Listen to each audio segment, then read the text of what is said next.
Blood has a smell. Once you have lived through the smell of burning beams, split flesh, and wet earth soaked through with death, it never leaves you. Jin Cheon-woo knew that smell too well. It had followed him through the years after the fall of his family, into the dust of endless battles, into the mouths of men who died with curses on their lips, and now it came for him again, thick and choking, as if the world itself had decided to drag him back into the night when everything was. He could still hear the screams. He could still see his mother lying in the courtyard, her eyes open but empty, her hands stretched toward him as if she had been trying to call him back from a place no one could return from. He could still see his father standing beneath the collapsing roof, one hand pressed to his chest, the other gripping a sword that could no longer keep away the men in black. He could still see the face of Hong Gu-hyun, the old servant who had smiled at him for years, the man everyone trusted, the man who had buried his blade in his mother's heart without hesitation. And then the flames had taken everything. The memory should have ended there. It had ended there once before. It had ended in blood and ash and despair. But this time something strange happened. The darkness broke. Jin Cheon-woo gasped and opened his eyes. For a moment he could not move. His chest rose and fell too quickly. His heartbeat hammered in his skull as if it wanted to tear its way out. He stared into the ceiling above him, unable to understand why there was no smoke, no heat, no smell of charred wood. The air in the room was clean, cool, quiet. He slowly turned his head. A wooden beam, a lacquered screen, a low table with a teacup on it, a bookshelf with neatly arranged volumes. The room was familiar in a way that made his body stiffen. His room, not the burned ruins of his memory, not the cold floor of the battlefield where he had died in the second life he had once lived after the destruction. This was his room inside the Jin family residence in Luoyang, before the fall, before the massacre, before the world had shattered. His fingers trembled as he pushed himself upright. His muscles felt young, not like the body of a man who had survived decades of slaughter and regret, not like the body that had dragged itself through hell. He lifted one hand and stared at it, then at the rest of himself, then at the carved wooden frame of the window. Outside, morning light filtered through the paper lattice. His breathing slowed. No, could not be. He rose from the bed and crossed the room in 3 steps. The mirror at the side of the wall caught his reflection. A young face, smooth skin, sharp eyes full of life and fury. The face of Jin Cheon-woo before ruin claimed him. He stared for a long time, then placed a hand over his mouth. Not because he was afraid he might cry, but because the truth was so impossible that even his body did not know how to respond. He had died. He remembered dying. He remembered being dragged through blood and fire until the world had gone dark. And yet he was here, alive, back before the catastrophe, back before the betrayal, back before the moment when he had been too weak to save anyone. His gaze dropped to the window. The courtyard outside was quiet. Servants moved along the stone paths with breakfast trays. A few guards stood at their posts, their hands on their spears, relaxed in the security of a morning they believed would be ordinary. Ordinary. The word almost made him laugh. He closed his eyes and forced himself to think. If this was a dream, it was too detailed. If it was madness, then the pain in his chest was too real. If it was truly a second chance, then heaven had not given it to him for peace. It had given him time. Time to change what had happened. Time to protect what had once been taken from him. The thought struck him hard enough to steady his breathing. His family was still alive. His mother, his father, the household he had once thought unbreakable. The people who would be murdered if he did nothing. His hands clenched into fists. No, this time would be different. The door opened before he could say anything. "Young master, are you awake?" Jang Chu-hyung entered first, carrying a towel over one shoulder and wearing the kind of expression that made him seem half awake and half ready to complain. Behind him, 2 maids came in with a breakfast tray so large it looked more like a banquet than a meal for one person. Steam rose from the dishes. Rice, soup, braised meat, vegetables, fresh fruit, dumplings, and soup thick enough to make the air smell rich. Jin Cheon-woo almost forgot how to breathe. Jang Chu-hyung looked at the untouched food and grinned. "You don't have an appetite again." "I'm fine." "Then can I eat it?" "No, not even a little." "No." Jang Chu-hyung sighed with exaggerated misery and rubbed his stomach. "I had a tiny breakfast, a very tragic breakfast. It was barely food at all." The maids lowered their eyes and smiled to themselves as they set the dishes on the table. Jin Cheon-woo watched them, then watched Jang Chu-hyung, and something warm and painful moved in his chest. In his previous life, Jang Chu-hyung had died buying him time. This fool, this noisy fool, this loyal brute who never knew when to shut his mouth, had fought until the end with nothing but his fists and his stubborn heart. He was alive now, alive, and if the heavens were merciful enough to let this man stand before him again, then Jin Cheon-woo would not waste the gift. He sat down. Jang Chu-hyung brightened immediately, as if the refusal had been a bluff all along. He leaned forward, waiting. Jin Cheon-woo picked up a spoon and stirred the soup without taking a bite. "Eat." "What? You wanted it." Jang Chu-hyung blinked. "You're giving it to me. I'll eat later. You said that yesterday and left it untouched. Then you can eat yesterday's portion portion too. Jang Chu-hyung stared at him in horror, then barked a laugh and sat down across from him. The maids withdrew, amused, and the room fell quiet except for the sound of chopsticks and spoons. Jin Cheon-woo watched Jang Chu-hyung devour the food with shameless enthusiasm. He tried to match the rhythm of the morning, tried to look like the same careless young master the house remembered, but inside his mind was already running through names, dates, mistakes, and deaths. Who had poisoned him first in the old life? Who had opened the gates from within? Who had brought the enemies into the heart of the Luoyang Jin family? He remembered too much, too many faces, too many hidden patterns, too many people who had smiled while sharpening knives behind their backs. He finished only half a bowl of rice before setting it down. Jang Chu-hyung looked at him suspiciously. You really don't have an appetite. I'm thinking, that sounds dangerous. It usually is. The words came out dryly, but they were true. He rose from the table and walked to the window. The morning sun was bright, and the family residence seemed peaceful from the outside. Servants carried laundry. Guards changed posts. The far halls were already awake. If someone looked at the estate now, they would see wealth, order, and strength. They would not see the rot beneath the surface. But Jin Cheon-woo could see it. In the old life, he had been too late. He had only realized the rot when blades were already at his throat. This time, he would not wait. Jang Chu-hyung. Yeah, come with me. Where? To walk. Jang Chu-hyung blinked. Walk. I feel like going to the marketplace. At this hour? I want to eat street food. Jang Chu-hyung stared as if he had heard something obscene. You? Yes. You eat street food? I'm human. Since when? Jin Cheon-woo ignored him and headed out. Jang Chu-hyung hurried after him, still muttering under his breath, but his tone was already lighter. That was how it had always been. Jang Chu-hyung complained, but he followed. He always followed. The streets of Luoyang were already full of life. Merchants called out their goods. Porters pushed carts down the road. Vendors lifted lids and let steam roll upward in white clouds. The smell of fried dough, broth, and grilled meat mixed with the scent of horses and dust and morning rain that had fallen sometime before dawn. Jin Cheon-woo slowed near a small food stall. Jang Chu-hyung looked toward a more expensive inn down the street and pointed. We could eat there. This is fine, but the other place looks better. Sit. Jang Chu-hyung's shoulders sagged. You're doing this on purpose. Jin Cheon-woo did not answer. He ordered noodles, dumplings, and skewers. Simple food. The kind of food that should have tasted ordinary, but in memory it carried a bitter sweetness because it belonged to a life he had once lost. The first bite brought back another memory. A night after the family collapse, when he had been hungry enough to eat anything, he had once stood on a corner much like this and swallowed hot noodles so fast he burned his tongue. A nameless vendor had laughed at him. He had not known then that this simple food would become something precious in the years to come. He ate slowly now, tasting it as though he were memorizing it. Jang Chu-hyung inhaled his bowl in a few violent gulps, then reached for the skewers. This is good. It's food. It's good food. Then keep eating and stop talking. Jang Chu-hyung laughed. Jin Cheon-woo almost smiled. Almost. But the feeling inside him would not fully soften. Every familiar street felt slightly wrong, as if he were walking through a scene already stained by future blood. Every servant he passed was a potential witness, a future corpse, or a possible traitor. Every guard might someday be loyal or broken. The world had not changed, but he had. That was the difference. After the meal, they visited a tea house, then a gambling den. Jin Cheon-woo did not gamble often in this life, but he knew enough to turn a handful of coins into a much larger pile with only a few moves and a patient eye. Jang Chu-hyung watched in amazement as a single silver coin became 5. When the last bet was settled, Jang Chu-hyung held the coins like a treasure. As expected, when I'm with the young master, impossible things happen. Luck is still luck. Then I'm lucky to know you. You'll lose all of that if you get greedy. I won't, I swear. Jin Cheon-woo looked at him and said nothing. There it was again. That simple trust, that foolish loyalty. The thing that had once made Jang Chu-hyung throw himself into certain death. He would not let that happen again. By the time they returned, the sun had already dropped low enough to cast long shadows over the road. Thick clouds gathered overhead, darkening the sky until the road to the family residence felt empty and cold. The crowds had thinned. The lamps along the road were not yet lit. Jang Chu-hyung rubbed his arms. I hate this part of the day. It feels like something ugly is hiding in the dark. Jin Cheon-woo glanced at him. You're right. Jang Chu-hyung paused. That was not a comforting answer. It wasn't meant to be. Then Jin Cheon-woo felt it. A shift in the air. Small. Almost invisible. He lightly pushed Jang Chu-hyung aside. A split second later, a dagger flew past where his chest had been and struck the trunk of a tree with a sharp, ugly sound. Jang Chu-hyung shouted and jumped back. What was that? Jin Cheon-woo stared at the blade buried in the bark. No panic touched his face. Only cold recognition. So it had already begun. Not the full attack. Not yet. But the first hand had moved. Come out, he said. Nothing. He smiled faintly. If you want to kill me, you're too timid. Or perhaps you're afraid of failing. A low low chuckle answered from the shadows. Then another. Figures stepped forward from the darkness. 1, 5, 10. In the end, there were nearly 20. Black clothes, masks, swords. Their eyes were visible even in the dusk, and those eyes were familiar. Jin Cheon-woo's gaze moved across them one by one. Gam Chong-woon. The masked man's shoulders twitched. Jo Gong-suk. Another flinch. Baek Chai-min. A curse was muttered somewhere in the dark. Ma-hun. One of the men tightened his grip on his sword too hard, and Jin Cheon-woo saw it. He smiled. So it's true. You really did decide to come. A man at the center of the group stepped forward. We bear you no ill will. That's not what your faces say. You must die today. Jang Chu-hyung reached for his weapon. Young master, these bastards. Wait. The command was quiet, but Jang Chu-hyung stopped immediately. Jin Cheon-woo kept his eyes on the masked men. You went to the trouble of wearing masks, but you still stood too close to home. Did you think I wouldn't recognize you? I've seen you since childhood. Silence. The men did not answer. Their silence was the answer. Jin Cheon-woo let the wind touch his face. He knew these people, not from this life, but from the one that had ended in flames. Servants, maids, escorts, men who had lived in the estate for years, men who had been trusted with keys and ledgers and food routes and gate patrols. A web of betrayal hidden beneath borrowed smiles. He had suspected it, but now it was no longer suspicion. It was confirmation. You foolish fools, he said softly. Did you really think I spent the whole day walking around for nothing? The masked men shifted. From behind them came the faint sound of movement, hidden footsteps in the alleys, a signal from people waiting to strike elsewhere. The enemy had not come only to kill him. They had come to begin the collapse from inside. But they had made one fatal mistake. They had not realized that Jin Cheon-woo already knew the future. He slowly lifted his hand. At that signal, the darkness around the road exploded with movement. Figures emerged from the side streets, rooftops, and shadows behind abandoned carts. They wore the emblem of the Luoyang Jin family on their sleeves. Escorts, warriors, men who had been chosen quietly in advance, men who had been told to watch without speaking, men who had been waiting for the moment to close the trap. The masked assassins froze. Jang Chu-hyung's eyes widened. You prepared this? Jin Cheon-woo did not look back. Of course. The family warriors advanced with cold fury. Steel flashed in the dim light. The first clash rang out like a bell struck in the dark. One of the masked men lunged forward, but two escorts crossed their blades and forced him back. Another tried to run, only to be cut off by men pouring in from both sides. Jin Cheon-woo moved only once. He stepped aside from a thrust, caught the attacker's wrist, and drove an elbow into the man's throat. The masked assassin stumbled, gagging. Jin Cheon-woo took the sword from his hand and sent him crashing to the ground with a kick to the knee. He did not waste motion. He did not waste breath. The fight tore open the night around them. Jang Chu-hyung finally laughed, a wild and delighted sound, and charged in with his fists raised. You sons of bitches. The road became a storm of steel, fists, curses, and blood. Jin Cheon-woo stood at the center of it all, moving with a clarity that had once belonged only to the man he became after the family's fall. The poison in his body was not gone, not fully, but it did not matter yet. What mattered was that he could see the shape of the conspiracy now. He could feel the pieces moving. The enemy was inside the walls. The enemy had sent killers to test the gate. The enemy believed the family blind. They were wrong. A masked man stumbled back, clutching a bleeding shoulder. Why are there so many of them? Jin Cheon-woo looked at him and answered calmly. Because this time you came too early. The man's eyes widened. A split second later, the escort behind him struck him down. When the last of the attackers were either bound or dead, the road was littered with broken weapons and groaning bodies. The moon had not yet appeared. The darkness remained thick, but now it no longer felt empty. It felt crowded with the consequences of a battle that had only just begun. Jang Chu-hyung wiped blood from his cheek with the back of his hand and stared at the captives. What now? Now, Jin Cheon-woo said. We go home. He turned first. The family residence was still standing ahead of them, vast and quiet and beautiful in the failing light. But Jin Cheon-woo no longer saw it as a home. He saw a battlefield. He saw hidden corridors, secret entrances, coded messages, poisoned tea, and faces that smiled too easily. He saw the first thread of a much larger net. And in that instant, he understood something with perfect clarity. The people who had entered the family were not random intruders. They had been planted. From the inside, his eyes narrowed. So the enemy was already here. That thought did not frighten him. It made him smile, because this time he had returned before the blade fell. This time, the family would not be slaughtered in silence. This time, the hunters would be hunted. And if the shadows wanted to live inside his house, he would burn every one of them out. The mark on the wall vanished beneath Jin Cheon-woo's sleeve. To anyone else, it would have seemed meaningless. To him, it was proof. The enemy had already infiltrated the Jin family. For 3 days, he watched without acting. He visited servant quarters, warehouses, kitchens, stables, and outer courtyards. He spoke little and listened often. People rarely noticed how much they revealed when they believed nobody was paying attention. Patterns began to emerge. A maid who cleaned one corridor too often. A guard who changed routes without reason. A servant who disappeared for a few minutes every evening. Individually, none of it meant anything. Together, it formed a net hidden inside his family's home. Cheon-woo felt no surprise. In his previous life, he had spent years wondering how the enemy had destroyed the Jin family so completely. Now he was seeing the answer with his own eyes. The enemy had never attacked from outside. They had opened the gates from within. That night, he sat alone in his room. A sheet of paper lay before him. One by one, he wrote down names, then more names, then even more. When he finally put down the brush, over 20 names covered the page. Not all were traitors. Some were messengers. Some were informants. Some merely carried orders without understanding their purpose. But every thread led toward the same hidden hand. Someone was directing them. Someone patient. Someone experienced. Someone who had hidden inside the Jin family for many years. A soft knock interrupted his thoughts. Jang Chu-hyung entered. "You're working again?" "I'm thinking." "Thinking is dangerous." Cheon-woo almost laughed. "Why?" "Because every time you start thinking, someone ends up in trouble." For a moment, neither spoke. Then Cheon-woo asked, "If I told you there were traitors inside the family, would you believe me?" Jang Chu-hyung frowned. "How many?" "More than a few." The large man's expression darkened. "What do you need me to do?" "No questions, no doubts, just trust." Cheon-woo nodded slowly. "Stay close to me. That's easy. And tell nobody what we discuss. Even if someone beats me, especially then." Jang Chu-hyung grinned. "Then nobody will learn anything." The following morning, the first move began. Cheon-woo deliberately spread false information. Only a handful of servants heard it. A shipment of silver would supposedly leave through the eastern gate 2 nights later. The story sounded believable, important enough to report, unimportant enough to avoid suspicion. Then he waited. 2 days later, he received his answer. The message moved exactly as expected. One servant informed another. That servant informed a maid. The maid left a coded mark. The mark reached a courier. The courier carried the information beyond the estate. The chain was complete. Cheon-woo finally smiled. Now he knew where to strike. That night, he met secretly with several loyal guards. Men who had died protecting the family in his previous life. Men whose loyalty he trusted more than gold. No explanations were offered. Only orders. Watch, follow, report, nothing more. 3 days passed. Reports arrived one after another. Every report confirmed his suspicions. The hidden network was larger than expected. Yet the discovery that disturbed him most came from an elderly guard. "Young master," the man said quietly, "the trail always ends at the same place." "Where?" "The old servant residences." Cheon-woo's gaze sharpened. The old servant residences. A place few people paid attention to. A place occupied by long-time retainers. Trusted people. People nobody questioned. His heartbeat slowed. The closer he approached the truth, the calmer he became. By the 7th day, he finally saw the figure himself. An elderly servant walking through the moonlit courtyard. Ordinary, respectable, trusted. Hong Gu-hyun. The man's face appeared unchanged from memory. Yet the sight of him awakened a storm inside Cheon-woo. He remembered his mother's blood. He remembered the burning estate. He remembered years of regret. For a moment, he wanted to draw his sword and kill him immediately. Only years of discipline stopped him. Not yet. A dead traitor could reveal nothing. A living one could destroy an entire network. Cheon-woo followed him from a distance. Hong Gu-hyun entered an abandoned storage building. Several minutes later, another figure arrived. Then another. One by one, shadows gathered. The final proof. The heart of the conspiracy. Cheon-woo withdrew silently. The trap was ready. The next evening, he called a meeting. Not a public meeting. Only trusted guards. Only people whose loyalty had already been tested. The orders were simple. Surround the building. Allow nobody to escape. Capture everyone alive if possible. Kill them if necessary. The operation began after midnight. Rain fell lightly across the estate. Thunder rolled in the distance. Perfect weather for betrayal. Perfect weather for justice. The guards moved into position. Silent, disciplined, waiting. Inside the storage building, lights flickered. Voices could be heard. A dozen conspirators had gathered. They believed themselves invisible. They believed the future belonged to them. They were wrong. Cheon-woo raised one hand, then lowered it. The doors exploded inward. Guards flooded the building. Shouts erupted instantly. Steel flashed. Men reached for hidden weapons. Several attempted escape. None succeeded. The battle lasted less than 10 minutes. When it ended, bodies covered the floor. The survivors knelt with bound hands. Fear filled their eyes. For the first time, they realized they had been discovered. Hong Gu-hyun remained standing. Even surrounded, he showed remarkable composure. His old eyes met Cheon-woo's. For several moments, neither spoke. Then the old servant smiled. "So you finally noticed." The words confirmed everything. No denial. smile, no excuses, only acceptance. A strange silence settled over the room. The loyal guards looked stunned. Some could barely believe what they were seeing. 4 decades Hong Guhyun had served the family. For decades he had earned their trust. Now the truth stood exposed. Cheon-woo stepped forward. How long? Hong Guhyun chuckled. Long enough. Who do you serve? The old man remained silent. Cheon-woo was not disappointed. He had expected that answer. Men like Hong Guhyun did not betray easily, not even when captured. Yet it no longer mattered. The network had been exposed. The hidden knives had been removed. The first battle was over. One by one, the prisoners were taken away. Only Hong Guhyun remained. As dawn approached, pale light entered through broken windows. The old servant looked strangely calm, almost relieved. You changed, he said quietly. Cheon-woo looked at him without expression. Perhaps. Hong Guhyun studied him for a moment. Then he laughed, a low, tired laugh. Whatever happened to you, young master? It ruined all our plans. For the first time, genuine satisfaction touched Cheon-woo's heart. Good. Let them suffer confusion. Let them fear the unknown. This was only the beginning. Far beyond the estate, hidden enemies still waited. Shadow Kill Squad still existed. The people responsible for his family's destruction still breathed. But now the path toward them had finally opened. Cheon-woo turned away. Behind him, the traitors were dragged into the light. Ahead of him waited war, and this time he intended to win. The news spread quietly through Luoyang. Officially, nothing had happened inside the Jin family estate. Merchants continued their business. Caravans entered and departed. Servants worked as usual. Yet beneath the calm surface, preparations had begun. Jin Cheon-woo no longer spent his days searching for traitors. The first nest had been destroyed. Now he faced a larger threat. Unit 10. The name had followed him through 2 lives. In his previous life, their arrival had marked the beginning of the end. They had not marched openly. They had entered the city one by one, hiding among merchants, travelers, guards, and laborers. By the time anyone noticed them, the trap had already closed. This time would be different. Every morning before sunrise, Cheon-woo met with trusted guards and reviewed reports. Every afternoon he inspected warehouses, walls, and gates. Every evening he studied maps until the candles burned low. The city itself would become his battlefield. The first challenge was manpower. The Jin family possessed many guards, but not enough loyal fighters to face a hidden enemy operating across an entire city. Cheon-woo therefore began recruiting veterans, wandering martial artists, and former caravan escorts. Some came for money, some came for prestige. A few came because they believed in the Jin family. Cheon-woo accepted all of them. Strength was strength. At the same time, he divided them into small groups. No one knew the full plan. Only a handful of trusted people understood the scale of the coming conflict. When Jang Chu-hyung learned how many recruits had arrived, he scratched his head. Are we preparing for a war? Yes. With whom? You will find out soon. The large man frowned. That sounds troublesome. It will be. For the next several weeks, Luoyang slowly changed. Storehouses were reinforced. Supplies were hidden. Secret routes were mapped. Messengers traveled constantly. To outsiders, everything looked like routine business. To Cheon-woo, it looked like survival. One evening, a report finally arrived. The first member of Unit 10 had entered the city. Cheon-woo read the message twice, then a third time. His expression remained calm. Inside, however, old memories stirred. Burning buildings, dead family members, blood on stone floors. The future was approaching. He folded the report. Begin Phase 1. Orders spread throughout the city before midnight. Watchers were deployed. Suspicious travelers were tracked. Safe houses were monitored. For several days, nothing happened. Then another report arrived, and another. The number of infiltrators increased. Just as he remembered, Unit 10 was assembling, like pieces of a blade slowly being forged. Yet this time they were assembling beneath his gaze. The enemy believed themselves hidden. That illusion pleased him. One night, a courier was captured while attempting to leave the city. The man carried coded instructions. Most people could not read them. Cheon-woo could. Years of hunting Shadow Kill Squad had taught him their methods. The message confirmed his fears. The attack was not months away. It was weeks away. The pace of preparation accelerated. Training grounds remained active late into the night. Weapons were distributed. Emergency plans were rehearsed repeatedly. Even Yu Hyan, usually calm and composed, began to realize the seriousness of the situation. Young master, he said one evening, are we truly facing such a dangerous enemy? Cheon-woo looked toward the city walls. Yes. Can we win? A long silence followed. Finally he answered, we must. Failure was not an option. He had already witnessed what failure looked like. Several days later, the first direct clash occurred. A patrol reported suspicious activity near a warehouse district. Cheon-woo personally led the response. The fight was brief, fast, brutal. 3 enemy operatives were killed. 1 escaped. For most of the guards, it seemed like a minor incident. Cheon-woo knew better. Unit 10 had begun testing defenses. defenses. The war had started. After the battle, he stood alone beside the bodies. They wore ordinary clothing. Nothing distinguished them from common travelers. That was the true danger. Anyone could be an enemy. Any smile could hide a knife. Any conversation could conceal a trap. The following week brought more violence. 2 ambushes, poisoned messenger, an attempted assassination. Every attack failed, yet each success came with a price. Several loyal guards died. Men who should have lived. Men who had families waiting at home. Cheon-woo attended every funeral. He memorized every name. The burden of command grew heavier, but he did not waver. Not anymore. The enemy had stolen enough from him. As summer approached, the tension across Luoyang became impossible to ignore. Rumors spread. Merchants whispered. Travelers altered routes. People sensed something was coming. They simply did not know what. One stormy night, another message arrived. This one contained information Cheon-woo had been waiting for. The main force of Unit 10 had entered Luoyang. Not scouts, not messengers. The real enemy. For several moments he stared at the report. Then he smiled. A cold smile. The kind that frightened even experienced warriors. Jang Chu-hyung saw it and immediately took a step back. Whenever you smile like that, someone suffers. Good. Good for whom? For us. The giant warrior sighed. That answer worries me. Cheon-woo folded the report. The time for preparation was ending. The time for battle was beginning. Outside, thunder rolled across the sky. Inside, dozens of oil lamps illuminated maps covering an entire wall. Red marks indicated enemy sightings. Black marks indicated loyal forces. The city had become a giant board. Every piece was moving. Every decision mattered. Cheon-woo studied the map until dawn. At sunrise, he finally placed a finger on one location. An abandoned compound near the northern district. The enemy gathering point. The heart of their operation. At last, he had found it. His eyes narrowed. Unit 10 believed they had entered Luoyang unnoticed. They believed the Jin family remained blind. They believed victory was inevitable. Soon they would learn otherwise. Soon the hunters would discover they had become the hunted. The news spread quietly through Luoyang. Officially, nothing had happened inside the Jin family estate. Merchants continued their business. Caravans entered and departed. Servants worked as usual. Yet beneath the calm surface, preparations had begun. Jin Cheon-woo no longer spent his days searching for traitors. The first nest had been destroyed. Now he faced a larger threat. Unit 10. The name had followed him through 2 lives. In his previous life, their arrival had marked the beginning of the end. They had not marched openly. They had entered the city one by one, hiding among merchants, travelers, guards, and laborers. By the time anyone noticed them, the trap had already closed. This time would be different. Every morning before sunrise, Cheon-woo met with trusted guards and reviewed reports. Every afternoon he inspected warehouses, walls, and gates. Every evening he studied maps until the candles burned low. The city itself would become his battlefield. The first challenge was manpower. The Jin family possessed many guards, but not enough loyal fighters to face a hidden enemy operating across an entire city. Cheon-woo therefore began recruiting veterans, wandering martial artists, and former caravan escorts. Some came for money. Some came for prestige. A few came because they believed in the Jin family. Cheon-woo accepted all of them. Strength was strength. At the same time, he divided them into small groups. No one knew the full plan. Only a handful of trusted people understood the scale of the coming conflict. When Jang Chu-hyung learned how many recruits had arrived, he scratched his head. Are we preparing for a war? Yes. With whom? You will find out soon. The large man frowned. That sounds troublesome. It will be. For the next several weeks, Luoyang slowly changed. Storehouses were reinforced. Supplies were hidden. Secret routes were mapped. Messengers traveled constantly. To outsiders, everything looked like routine business. To Cheon-woo, it looked like survival. One evening, a report finally arrived. The first member of Unit 10 had entered the city. Cheon-woo read the message twice, then a third time. His expression remained calm. Inside, however, old memories stirred. Burning buildings, dead family members, blood on stone floors. The future was approaching. He folded the report. Begin Phase 1. Orders spread throughout the city before midnight. Watchers were deployed. Suspicious travelers were tracked. Safe houses were monitored. For several days, nothing happened. Then another report arrived, and another. The number of infiltrators increased. Just as he remembered, Unit 10 was assembling, like pieces of a blade slowly being forged. Yet this time they were assembling beneath his gaze. The enemy believed themselves hidden. That illusion pleased him. One night, a courier was captured while attempting to leave the city. The man carried coded instructions. Most people could not read them. Cheon-woo could. Years of hunting Shadow Kill Squad had taught him their methods. The message confirmed his fears. The attack was not months away. It was weeks away. The pace of preparation accelerated. Training grounds remained active late into the night. Weapons were distributed. Emergency Emergency plans were rehearsed repeatedly. Even Yu Haiyan, usually calm and composed, began to realize the seriousness of the situation. "Young master," he said one evening, "are we truly facing such a dangerous enemy?" Wu looked toward the city walls. "Yes. Can we win?" A long silence followed. Finally he answered, "We must." Failure was not an option. He had already witnessed what failure looked like. Several days later, the first direct clash occurred. A patrol reported suspicious activity near a warehouse district. Wu personally led the response. The fight was brief, fast, brutal. 3 enemy operatives were killed. 1 escaped. For most of the guards, it seemed like a minor incident. Wu knew better. Unit 10 had begun testing defenses. The war had started. After the battle, he stood alone beside the bodies. They wore ordinary clothing. Nothing distinguished them from common travelers. That was the true danger. Anyone could be an enemy. Any smile could hide a knife. Any conversation could conceal a trap. The following week brought more violence. 2 ambushes, poisoned messenger, an attempted assassination. Every attack failed. Yet each success came with a price. Several loyal guards died. Men who should have lived. Men who had families waiting at home. Wu attended every funeral. He memorized every name. The burden of command grew heavier, but he did not waver. Not anymore. The enemy had stolen enough from him. As summer approached, the tension across Luoyang became impossible to ignore. Rumors spread. Merchants whispered. Travelers altered routes. People sensed something was coming. They simply did not know what. One stormy night, another message arrived. This one contained information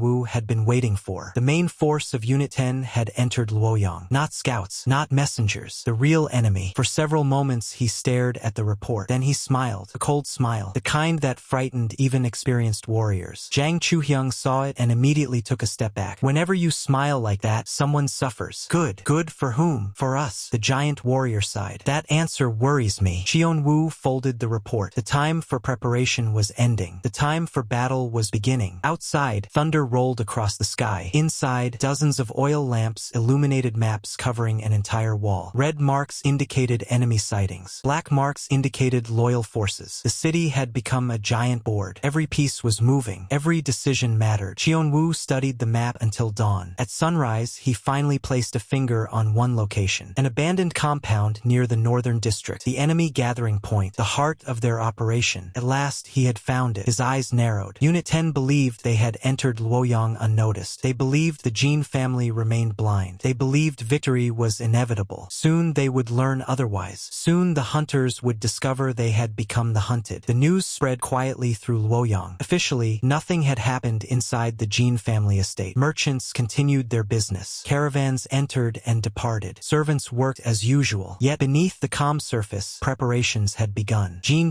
Wu no longer spent his days searching for traitors. The first nest had been destroyed. Now he faced a larger threat. Unit 10. The name had followed him through 2 lives. In his previous life, their arrival had marked the beginning of the end. They had not marched openly. They had entered the city one by one, hiding among merchants, travelers, guards, and laborers. By the time anyone noticed them, the trap had already closed. This time would be different. Every morning before sunrise, Wu met with trusted guards and reviewed reports. Every afternoon he inspected warehouses, walls, and gates. Every evening he studied maps until the candles burned low. The city itself would become his battlefield. The first challenge was manpower. The Jin family possessed many guards, but not enough loyal fighters to face a hidden enemy operating across an entire city. Wu therefore began recruiting veterans, wandering martial artists, and former caravan escorts. Some came for money. Some came for prestige. A few came because they believed in the Jin family. Wu accepted all of them. Strength was strength. At the same time, he divided them into small groups. No one knew the full plan. Only a handful of trusted people understood the scale of the coming conflict. When Zhang Chuhyang learned how many recruits had arrived, he scratched his head. "Are we preparing for a war?" "Yes." "With whom?" "You will find out soon." The large man frowned. "That sounds troublesome." "It will be." For the next several weeks, Luoyang slowly changed. Storehouses were reinforced. Supplies were hidden. Secret routes were mapped. Messengers traveled constantly. To outsiders, everything looked like routine business. To